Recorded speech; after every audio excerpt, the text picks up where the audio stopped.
fight filmed right here in the iconic ProCam studios. ProCam for all your audio and visual needs. Another great episode coming up. My co-hosts, as always, Shannon O'Connell, Joel Camilleri. Shotgun, how are you? I'm great. Fantastic. Kama. Doing very well, thank you. Quickly before we start the show, we must give a quick mention to Fayovaki, who passed away yesterday after a coward punch a week ago, training out at a city boxing gym in New Zealand, one of Israel Adesanya's gyms that he trains out of as well. Look, obviously it affects everybody, so sending our best wishes and our love to his family for that one. Tough times. Yeah, and I guess as well, being a coward punch, it sort of puts into perspective why we do boxing. Like, people need to, these idiots that are going out and street fighting, they need to get into boxing gyms. Yeah, people are always talking down on fight sports and stuff, but I think when you are a fighter, you don't want to fight in the street. You know the effects that punching someone can have. Most other people who don't actually do fight sports, they go out there just punching on like it's fun, but as we can see, some bad things have come out of it. So rest in peace to Fayovaki. So it's fight week. We have Justis Huni versus Christian Tsoye. We also have Isaac Hardman versus Rob Berridge. Berridge, another opponent that's coming off the grass and hasn't fought for about 3 years, Joel, but Hardman staying active. Credit to Isaac Hardman for taking the fight on after a victory, straight back into the ring to fight against Berridge, and then get another fight coming up with Emmanuel Carlos as well. So I think it's a pretty risky fight to take, a few weeks out from Emmanuel Carlos' fight. Both Justis and Isaac already have signed contracts for opponents straight after these fights. It's only DNL are doing this. Yeah, I'm not sure if I think it's good how close they are together. Just because, whether you've got an easy fight or a hard fight, it doesn't matter. You're still prepping for a date. You've got to come down from that date to go again. Have these boys got time to come down and go again? That's the number one concern, isn't it, Shotgun? An injury. Yeah, absolutely. Definitely injuries. But for me, it's more about, amateurs fight every week, every second week. Pros, especially when they're fighting 10, 12 rounds, they're prepping for that. Then they're tapering that week. But if you're in an 8-week fight camp for a big fight like they both are, you don't taper for a week. How are they prepping for their second fight properly? One of the points of difference between Justis and Isaac, again, is the media requirements that Justis has for his fight against Gallen. He's doing a lot of media at the moment. There's no distractions like that for Hardman, whereas the media machine is well and truly up and running in full effect when it comes to DNL events to try and make Justis a superstar just before the Olympics. And then he's got Gallen. Gallen's in a 2-fight deal. Righto. Will it affect Justis, Shannon?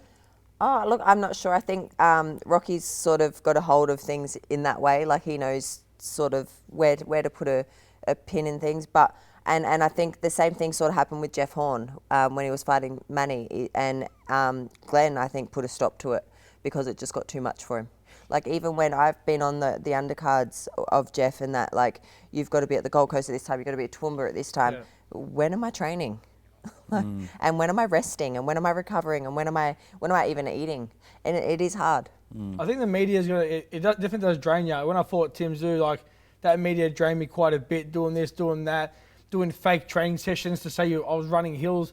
I don't run hills, but yeah, random things. But also he's doing media for another fight, but he's got another fight before that. That's the thing. You're trying to concentrate on one fight, but you do media for another fight after that. That's what I think is a bit of a distraction. So we made it down to Sydney to see the weigh-in and the fight between Huni and Tsoye and Hardman versus Berridge, and this is how the fight went down. Here we are at the ICC in Darling Harbour in Sydney for an intimate night of boxing. The first fight up is Isaac Hardman, Robert Berridge, a tough fight at super middleweight. After that, we have Christian Tsoye versus Justis Huni. All eyes are on tonight's fight night, even though it is an intimate affair, because in 3.5 weeks' time, Isaac Hardman and Justis Huni do it all again.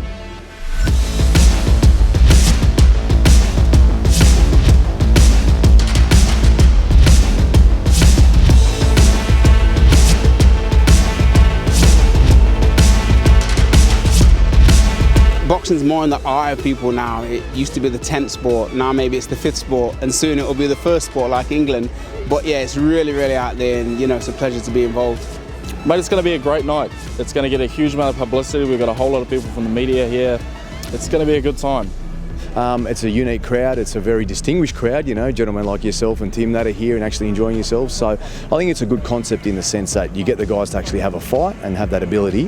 How they go with no audience here is going to be very interesting as well. So that's what I'm most curious about, is how they're going to cope with no one around. But it's a great opportunity, and for the fighters themselves, they'll have to take it and enjoy it.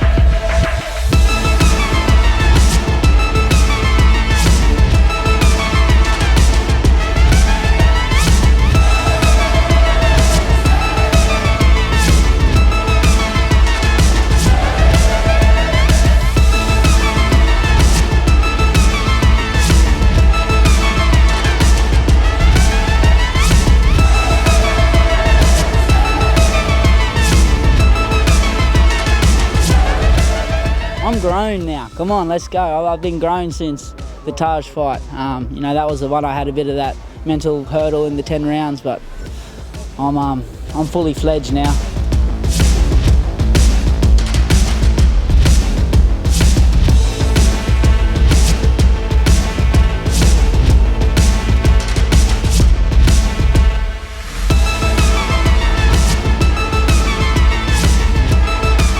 If I'm half as tough as Christian Tsoye, I'll be okay. He won't be able to stop me. Man, he was tough, my God. He at no stage tonight did he look wobbled, sore. He just kept going. So, mate, if I'm half as tough as him, I'll be right.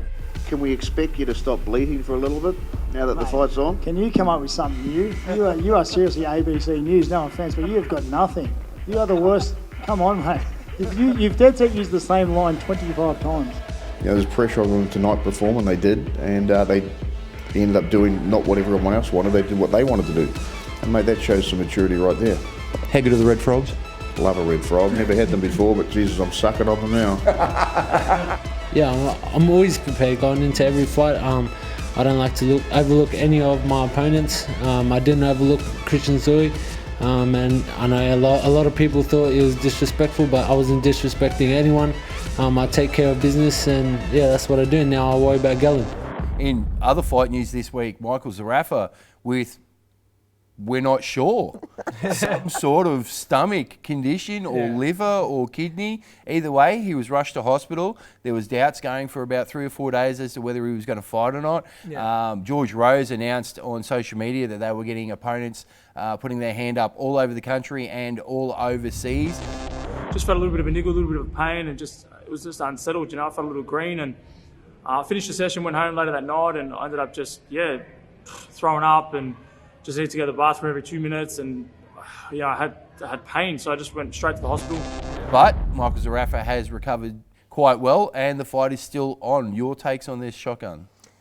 Well, for one, I'd like to sort of mention, I guess nobody really knows what happened with Zerafa, and everyone just straight away started bagging him out. I mean, what happens if he was really sick? And everyone's saying, oh, he's chicken, he's running, like, the guy's in hospital nearly dying. Like, you know, we don't know what was actually wrong with him, so I guess you can't really judge. And people on social media that just seem to have this big voice on social media, they really need to pipe down. Ooh, well, that's in a perfect world. I doubt that they will. But look, Tim Tszyu putting up a post saying that it was food poisoning and that he should get his chicken from a better source. Kama, what have you heard? I haven't heard much. I've read what everyone else has read, but to me, I take a lot of selfies. But if I was in hospital, I'd take at least a photo to show that I'm in hospital. Like seriously, if I was in hospital, I'd take a photo to show I'm in hospital. No doubt. Zerafa, no I've doubt. spent a lot of time with Zerafa, and for this case, he wouldn't pull out of a fight for this kind of money. I still think this is going to be a cracking fight, and look, it's generated a lot more interest. It seems like every opponent that fights Tim Tszyu has something in the first couple of weeks. Hogan, obviously with the broken nose last time round. Horn had issues with his throat before that. There seems to be like a curse of the Tszyu opponents. Cameron, did anything happen to you? No, man, I was sweet. I had no excuses at all. Yeah, no eyebrow threading incidents? No, that was after my last fight. I hope you like my eyebrows, guys. So I guess that moves us to predictions. You got a prediction for the fight, Shotgun. How long do you think this fight's going to last? Well, seeing as I like the number 78, I'm going to go somewhere between 7 and 8. Kama. That's my prediction. I believe that. I don't have the same one as her, but I do believe that Tim will stop Zerafa after the 7th. We had the Futures program a couple of weeks ago at S2Ep Boxing Gym. We were asked to come and film there by Coach Jamie Pittman. An absolute honour and a pleasure. We were all there, team. It was great to see these young athletes developing themselves and coming ahead in leaps and bounds. There's some great talent there. This is part one.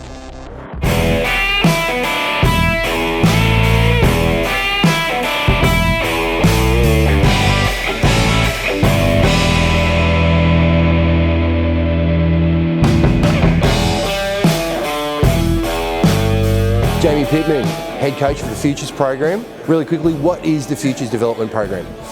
The Futures program was put together over 2 years ago. So it was the best performing junior and youth athletes from each state come into a squad under the guidance of the state Futures coaches. Over the last 6 months, it's turned into elite boxers as well, where they train 10 to 12 times a year, so 1 or 2 day camps. That's called the National Futures program. I monitor all the athletes. So we've got 92 athletes across Australia in the Futures program at the moment, and use a selection panel to select maybe 10 or 12 of them to come in and spend up to 2 weeks with me at the AIS to work on stuff, not only with boxing, but with mental health and sports science, and getting them to the next level. Okay guys, condition sparring, alright? Condition's got nothing to do with your conditioning. It's about changing the conditions and the tactics as we go along. So we're going to start off with just your jab. So a straight lead hand to the head or to the body. Before, we didn't have a pathway like this. So this is the strongest and most structured pathway we've had in boxing Australia, and it's gonna have success. You know, we've had some great development programs over the years like this to lead into this, to give us the experience to put a program like this together. I'm pretty strict when I run the camp, so they'll have to do the fundamentals really well. Some great sparring this morning, and tomorrow will be some great sparring to light up the place.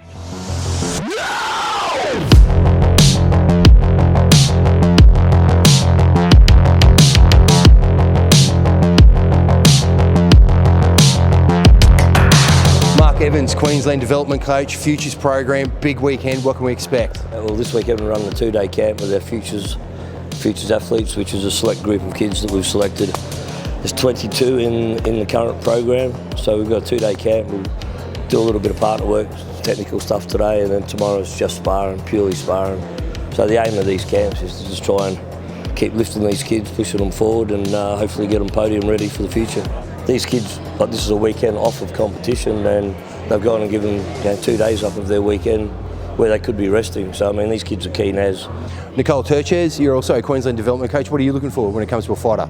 I think for me the easiest thing is the ones that are willing to listen and learn.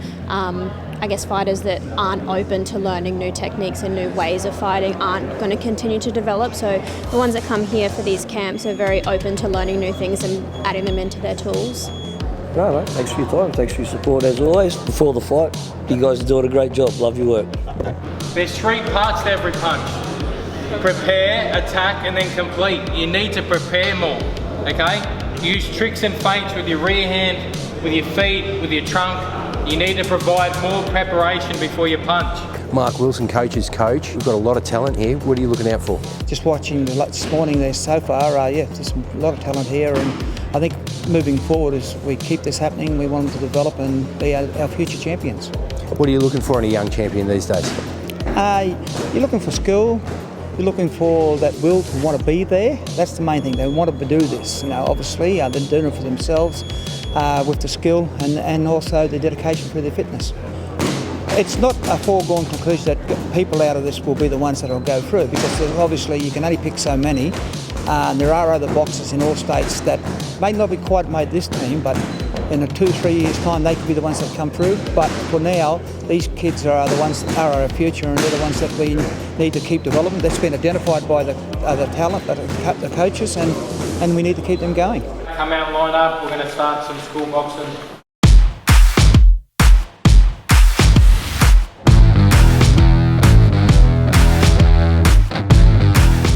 How's the first session going, Mark? Good, mate, really good, yeah. They worked really well this morning.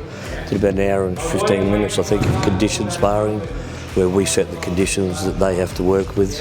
Partner A, partner B, straight arm punches, bent arm punches, just mixing it up a little bit, just trying to work and identify on some weaknesses that we picked up through the morning, and mate, they all performed really well. Happy with this morning's session? Yeah, it's really good to be in here and seeing the kids working hard, and they're hungry for the skills and to keep their spot in the Futures program. And what are we working on at the moment? So we're working on some school boxing, so your forward and your backwards movement, using your opposite hand, opposite foot backwards, same hand, same foot forward, to be able to punch off the back foot and the front foot wherever you are in the boxing ring. Cooper O'Connell, little shotgun. We're at the Futures Development Program, mate. What can you expect for this weekend? It should be good. Lots of good people here, good fighters. Yeah, there's best in Queensland here. Probably some of them best in the country. Yeah, they're all good fighters, good skill fighters. Talia, how'd you find this morning session? Tiring. It was hard, but it was good. Good work. Yeah. I think I'm taking away like a lot of skills that I didn't know before, like footwork and stuff, defence. Always learning something at these camps. Yeah, mate. Yeah, feeling good. A little bit tired, but yeah, ready to smash it out. Yeah, it's run really professionally, and yeah, I like it. And it's getting us somewhere, you know what I mean? Give us more opportunities and whatnot. So, mate, you enjoying the Futures program? Yeah, I'm loving it. First year in the Futures camp, and I'm really enjoying it. What are you getting out of it?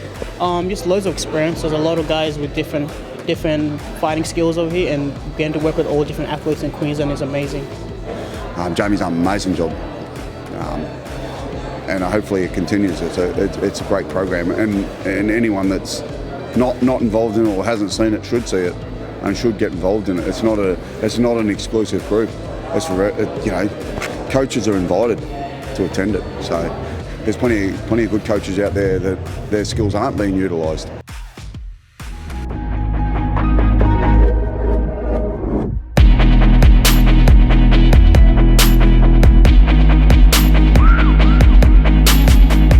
That's a wrap on day one, mate. How'd you go?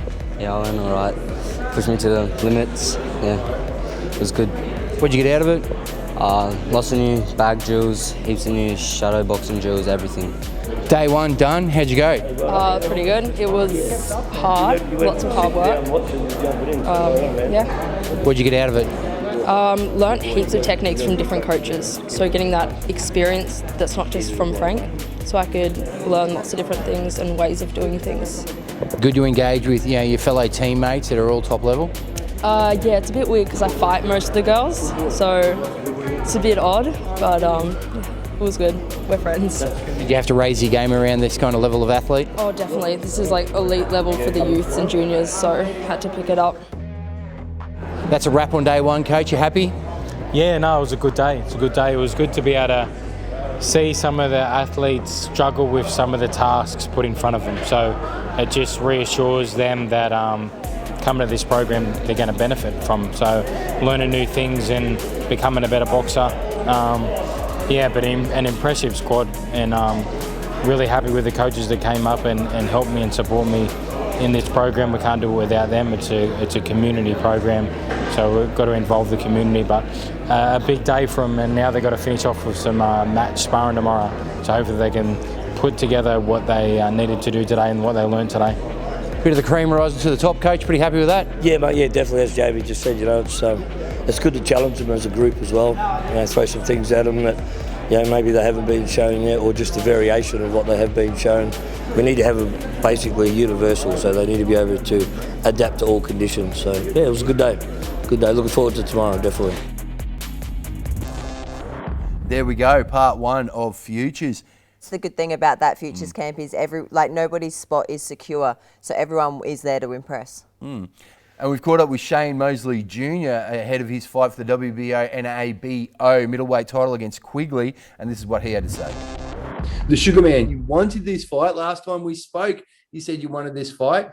It's at middleweight for the WBO NABO middleweight title. Tell us a little bit more about the fight. Yeah, it's for the NABO title. I believe he's 19-1, 17-3. We're trying to break into that top 10 level, and this is kind of the fight to show who's who, basically. How's camp been for this fight? Camp's been great. We've been getting great sparring, so I think I've bettered myself in levels of maturity and kind of noticing things like that, patterns, and just picking up on, kind of, that maturity in the game. Expect a great boxing performance. How have you and Bones bonded over this camp? It was only a short amount of time together last time we spoke. Obviously now you've spent a lot more time together. How's that coming along? Oh, it's great. I love Bones, and Bones is a very good trainer, good support system. He always lets me know that he's there, even when he's not there. You know what I mean? Even when he has to travel or whatever the case is, he's always checking in on me, or, and sometimes you need that as a fighter, you know what I mean? Because sometimes it gets lonely, and to, kind of let people know that, hey, I'm here if you need me, or I'm checking in on you, is always a good feeling. And he has that kind of good balance. Is he finding levels in you that you didn't know were there, or that you knew were there and you just needed someone to polish and sharpen? He brings out that, competitiveness, that the things that were all already there. I guess you could say, he helps polish the skills. What's Quigley good at? What's he strong at? So Quigley is good at stalking. From what it seems like, he's a sharp puncher. A hard puncher. Yeah, I would say he's probably a bigger middleweight. He's on the bigger side of middleweight. So, he definitely comes to fight. He's definitely gonna bring the fight. I think his name is El Animal for a reason. How's weight going at the moment? Oh, weight is the weight is great, man. It's I'm right where I need to be. Now, we noticed on the lighter side of things that Dave Chappelle sent you some gear out. Oh man, it was incredible. It's really awesome to be partnering up with a company called Luke Defy, who's also handling some of his product line. So I'm going to be coming out with my gear on Luke Defy as well. So people that want to support me and support what I do, they can buy some of my gear on Luke Defy. How much does this fight mean to you in your career at the moment? This is the biggest fight of my life. Biggest fight of my life. It means everything, right? But I mean, that's every fight, right? That's every opportunity. Every opportunity, every fight, it's the biggest of your life, right? Because, I'm fighting for, the kids that you hear in the background. I'm fighting for them as well. I'm fighting for my life. Yeah, absolutely. This gets me to the next title. Mate, thanks very much for sitting down with us again. It's always a pleasure to talk to you. Of course. Thank you. Shane Mosley Jr, middleweight title, trying to make his own name in the sport, Shotgun. Yeah, for sure. I think it's great that he's trying to make his own name because I guess like Tim, everyone's just going to relate him to his dad. There's some big fights there for him as well. Like, son of a legend, and there's Tim, son of a legend. Who knows? They might actually meet in the near future. Absolutely. Mosley saying that he'd be more than happy to fight Zoo or Zerafa or Horn. So in our last interview, so we'd love to see what happens there. So there we have it, guys. Another great episode. And like we said, a lot of strange things happening in boxing, but we're here to cover all these stories and more. I'm Rob Schoff, and you're watching Before the Fight.